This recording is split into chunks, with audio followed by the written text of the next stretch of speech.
Hi, welcome to My Great and Spacious World. Today we're talking about my song, my anthem song. I'm listening to it on repeat. It's what has got me through this faith crisis. And the song is What About Us by Pink.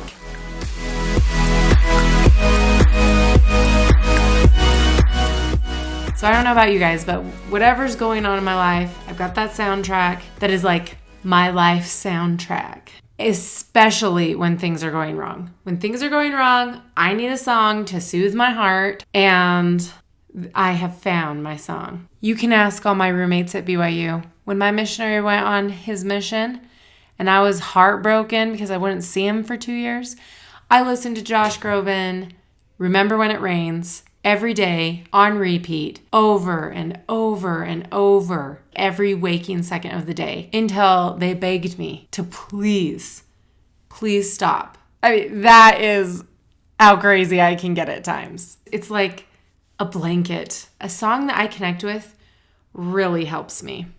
And guys, I was convinced that Pink used to be Mormon, and she left the church and she wrote this song. It just is like so perfect. Don't believe me? Well, let's get started. Here we go. Pink. What About Us? Lyrics. Okay. La, da, da, da, da. No, just kidding. I am not singing. So the first two lines is, we are searchlights we can see in the dark. We are rockets pointed up to the stars. And I just love that opening. It just shows that we're like truth seekers. We see in the dark. We have high goals or pointed up in the stars. So in Mormonism, definitely was seeking truth, definitely had my rocket pointed for the stars. And then it goes on. So we're searchlights we can see in the dark. We're rockets pointed up to the stars. We are billions of beautiful hearts. That's kind of wrong. The church reported around 2 million members. So we're millions of beautiful hearts. Sorry, Pink. It's millions, not billions. We are billions of beautiful hearts, and you sold us down the river too far. I love that line, the sold us down the river too far, because I was all in and I was trying to make it work. I'm trying to stay close to the church, and I'm trying to hold all these conflicting ideas, but they just keep pushing me. These ideas keep pushing me and pushing me and pushing me too far. I was sold down the river too far. And it wasn't even my fault. And here's why. It says, what about us? And for us, I'm thinking, those of us that have left the church. What about us? What about all the times you said you had the answers? That resonates with me because the church does have all the answers. Or at least that's what they led me to believe. They led me to believe that they had all the answers. And I believed them. What about all those times you said you had the answers? What about us? What about all the broken happy ever afters? That was the first challenge I had to walk through. That if Joseph Smith wasn't a prophet and that this church was made up, what about my happily ever after? I married in the temple for eternity. I want to be with my family for forever. And your lie has broken that for me. What about us? What about all the plans that ended in disaster? Yes, once again, Pink, you're a genius. Leaving the church, you do have to let go of all those plans. Those plans end in disaster. I remember thinking, what about our other 2 children that we haven't baptized? We had these special moments with our older 2 children, and now we're not going to have it with these other 2. I think about all the aspirations I had within the church, all the callings that I never had an opportunity to do, which you guys are going to think is crazy, but like, I wanted to be in Young Women's with my girl. I wanted to be able to plan the ward parties. I wanted to grow old in this church. I wanted to continue going to the temple with my family because that's important to them. And we all do things in our relationships for people we love. And that's something that I can no longer do with them. It really messed with my life plans. And then it goes, what about love? How many of us that have left the church have felt loved?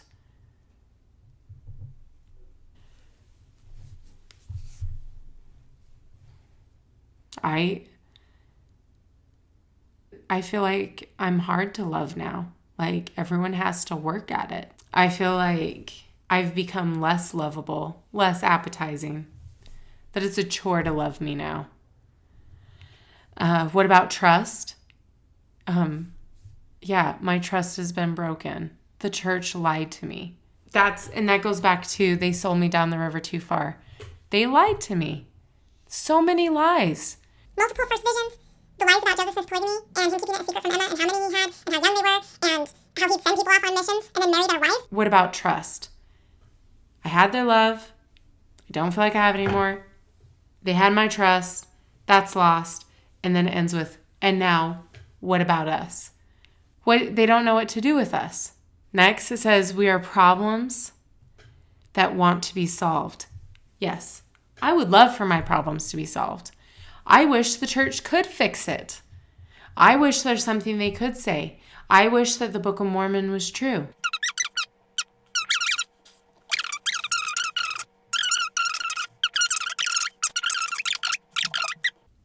Any one of these things I could have held. But the problem is there just became to be too many things. And none of them have answers. And they won't ask God. Or if they have asked God, they won't tell me God's answer. And they just tell me to have faith when the evidence is stacking up that none of this is true. I am a problem that wants to be solved. I wish someone would try to solve my problems. We are children that need to be loved. We preach all the time in the church that we are all children of God.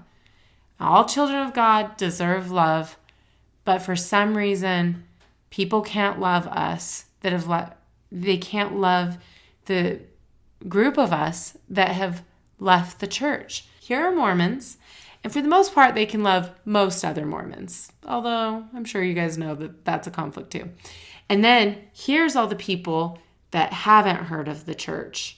They can love them too. And then here's the people that have heard of the church but haven't accepted baptism yet. They can still love them too. But then clear down here are the people that have left the church. And there is no room for loving us in our culture. And it is heartbreaking to find yourself here. And I still have love for all the people up here. I can still love them. It's so hard for them to love me. And that's all I need. That's especially what I need right now. I need to be loved. I am having a hard time. So we're children that need to be loved. We were willing. We came when you called. Yeah, I'd say that's true. I mean, follow the prophet. I sang it 1,000,000 times. I practiced it for 33 years. We were willing. We came when you called. But man, you fooled us. And enough is enough.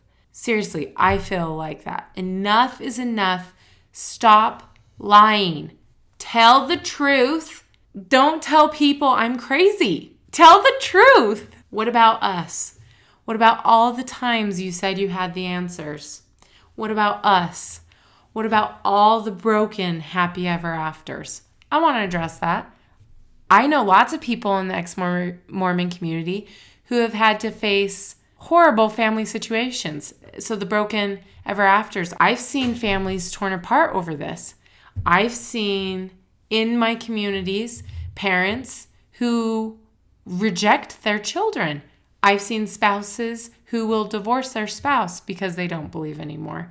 And I've had the opportunity to socialize with some older people who had so much courage to leave, and their kids are angry at them. They said, how can you raise us in this religion and then leave? How dare you? I think I'm pretty lucky. I think that most of my family and friends at least try to support me to my face, but is there strain on all my relationships? Yes, there's a lot of strain on every single one of my relationships. I mean, this issue is big enough to break people's happily ever afters. What about us? What about all the plans that ended in disaster? What about love? What about trust? What about us? And here's where she calls the rally. So, sticks and stones, they may break these bones, but then I'll be ready. Are you ready? So, now here I am on the other side. Sticks and stones do break bones. Yes, a lot of what people says hurts. It hurts a lot. And people say a lot of stupid things. Well, let me think of some of the stupid things. I've been told that Satan has led me away, that all the feelings I have come from Satan. I've been told that it's my duty to save my children from hell, even if I don't believe. I've been told that it's my duty to bring my husband back. And if I don't, God has a plan for me. And I swear, if they are hinting at polygamy when they said that, that is so offensive to me. Oh, don't worry. In the next life, if you don't save your husband, you can have a polygamist husband. I've been told I'm crazy. Yeah, I've been told.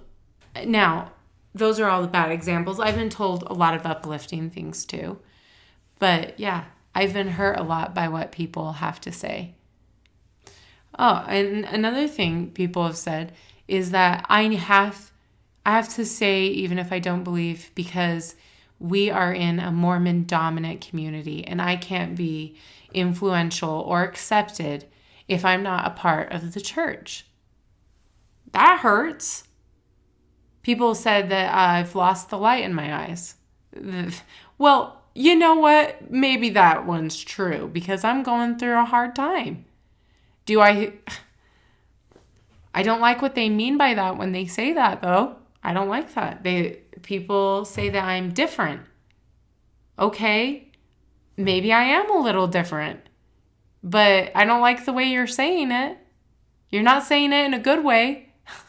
Sticks and stones may break these bones, but then I'll be ready. Are you ready? I mean, what choice do I have? I have to be ready to handle comments like this. What about you? How are you doing with it? It's the start of us waking up. Come on. Are you ready? I'll be ready. And yeah, so I am having a awakening.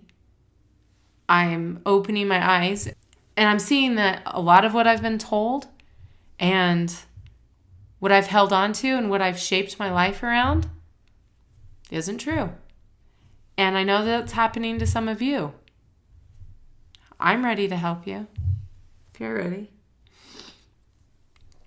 I don't want control. I want to let go. That would be nice. That would be nice if I could just let go. I don't want to hold all of these things. I wish I could let go.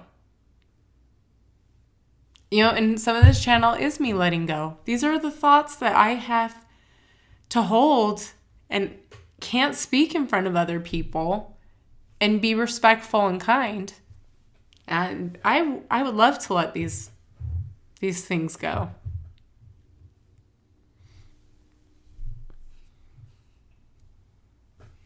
I mean, how do you let it go without letting relationships go?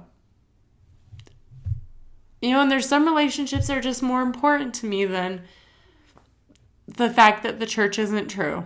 So, but I wish I could let it go. Oh, I wish I could. Okay, let's get composed here.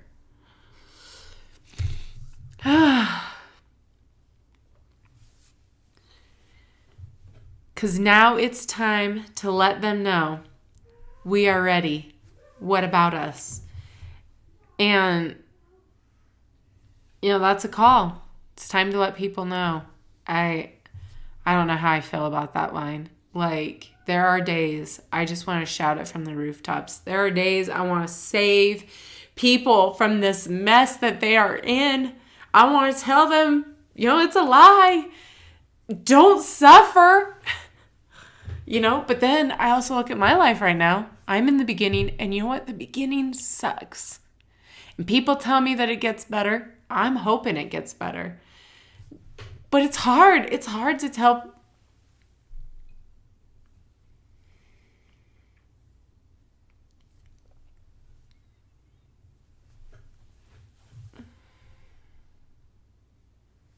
Because now it's time to let them know that's hard. You can't, you know that if you unload this on believing people, you know what it's going to do to them. It's going to do the same thing that it did to you. Or there's potential.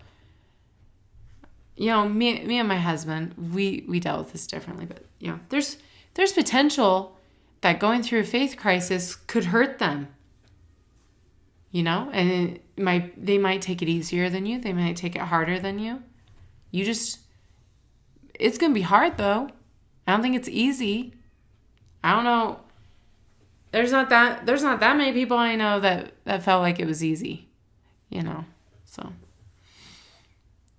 I don't know where I stand about letting people know. I'd like to. I just don't want to hurt anyone.